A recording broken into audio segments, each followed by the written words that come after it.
Hey guys, I know I know it's been a while since I've done any reviews for The Walking Dead season 7. I have been keeping up with it. I have been watching the episodes as much as I can, but the thing is that I gotta say, first of all, I can see how this show has become incredibly divisive. I mean, for one thing, it has some like really great characters like Rick, Daryl, Carol, you know, Glenn, and also Negan's a great villain as and Machan, being awesome, being this katana wielding badass zombie killer, and just to name a few, and it has some pretty like colorful characters. On the other hand, like I said, the show's being divisive. I can understand why half the people I've talked to keep saying it sucks because of the pacing. It just feels like it has like a few good episodes here and there throughout each season, and then most of them are just kind of like filler and it's kind of just like drag on, or just kind of feel like it keeps building up to a great season finale, and then it slows down again to build up to the next season finale, and it's rinse repeat. Some people say like, oh, it starts out good at the beginning, then hits this lull in the middle, and then it starts to pick up towards the climax and the end of the season. And I gotta say that all of those things are true, and it's the reason why and honestly, the reason why I haven't done many reviews for this is because it's been a struggle just trying to like get fully invested in the show. I mean, Walking Dead, Fear the Walking Dead has its virtues. I mean, it took like maybe like 10, 12 episodes until like they got off that boat and got to Mexico for, the show to pick up. And at least, story-wise, it got some traction. I felt like eager to, see what's going to happen next week. Walking Dead, I can see why people prefer this more, because they feel more invested in the characters. But the problem is that while Fear the Walking Dead after a while has a stronger story, Walking Dead, it just, in my opinion, it just drags on and becomes very fucking boring and aimless. Like almost to the extent that it gives some of the flashbacks on Arrow a run for their money in terms of just like pacing and feeling aimless and whatnot. I mean, of course, the major story points I can get from this is, Daryl being captured by the Saviors and being browbeaten by, Dwight, and all the others who joined up with the Saviors. He's the asshole who stole his bike and his crossbow a previous season. The fact that the Saviors finally arrive in Alexandria and Rick has to allow them in, or else he's going to threaten to kill Daryl and unleash more of his wrath onto his other friends, and he asserts his dominance, and he basically takes all of their supplies and kills Olivia just because an inventory, one of the guns was missing from the inventory, and it turns out that gun that was missing was because Spencer and Rosita went out on a run with one of the guns, and then it turns out that Machan gets pissed off when it turns out the Savior just took most of their supplies, only just to burn it out of spite.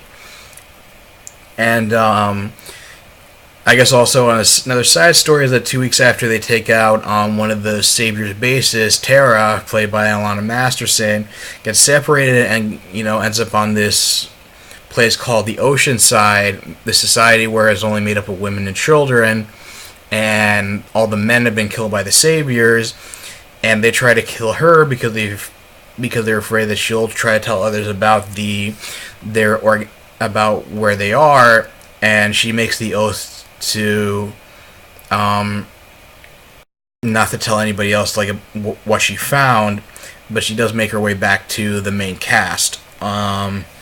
And then, of course, basically Negan and the Saviors are still squatting in Alexandria, and basically, is asserting his dominance, and Spencer, who's kind of a dick and just feels like everything that's happening to them is Rick's fault, and the Savior's taking over the town, tries to form some kind of allegiance with Negan in order to try to usurp him, and try to say it's like, oh, he hates Rick and he wants to help him get rid of him. But he kind of Negan seems to see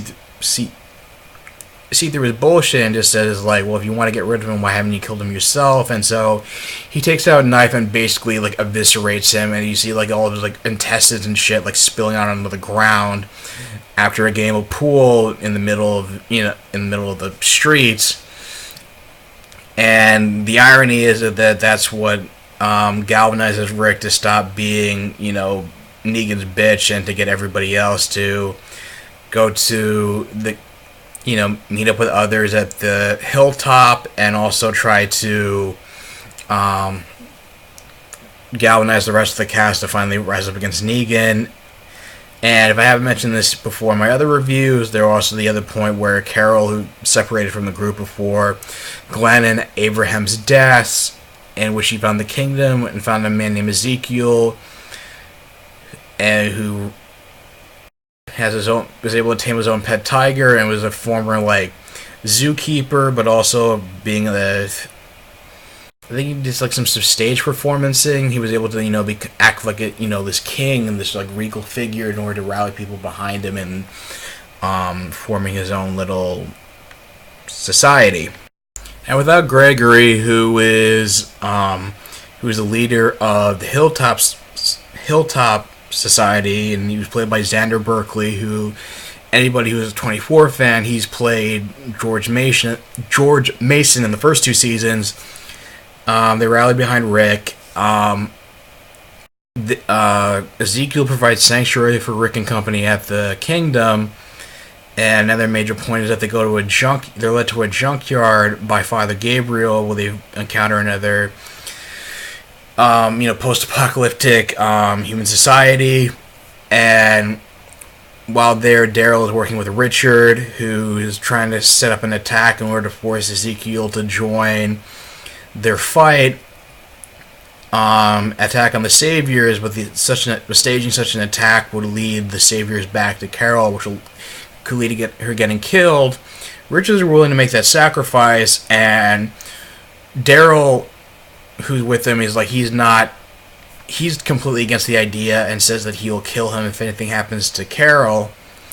And while they're at this junkyard, with this society named by a woman named Jadis, she forces Rick into this kind of like pseudo gladiator like part of the junkyard, where it's like this walker is like covered with like a spiked helmet, and his entire body is covered in spikes, and John is convincing him to use the walls to his advantage, and he uses the wall of trash to have a cave-in on the walker, and is able to finally kill it. And they make a deal to allow that, Jadis and company will join Rick and his group in their fight, as long as they able to ransack, get like a portion of supplies from the Saviors. And then Daryl goes to visit Carol, and Carol asks what happened to the group, when after getting captured by the Saviors, and he just says everybody's fine, and doesn't say anything about Glenn and Abraham's death, in which Morgan, just chastised him for it. And I mean, that's like the major points of this, but it's like, it just feels like it really is a struggle for me to like keep up with this. Like I said, they have like some really cool characters on the show, and I can see why people keep watching, but it's like I also see why people are just like dropping off of the show. And it's like, and besides, the brutal deaths of Glenn and Abraham, why season 7 has the lowest ratings of the show since season 3. And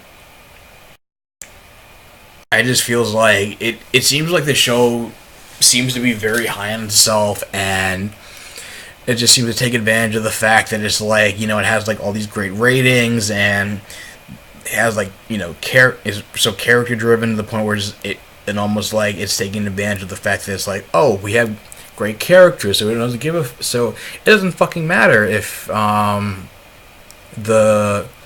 if the pacing is slow or the storytelling is, you know, aimless and kind of boring, which is, I just think it's like incredibly ridiculous, and I just don't know why.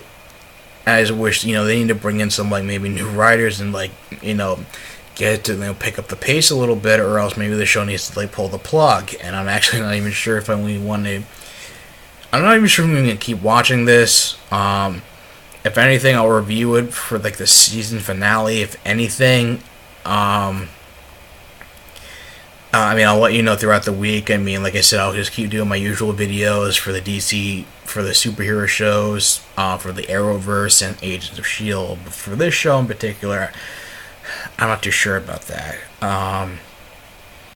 And I'm planning on doing some video reviews for some movies I've seen recently. You know, Split, Lego Movie, and John Wick 2.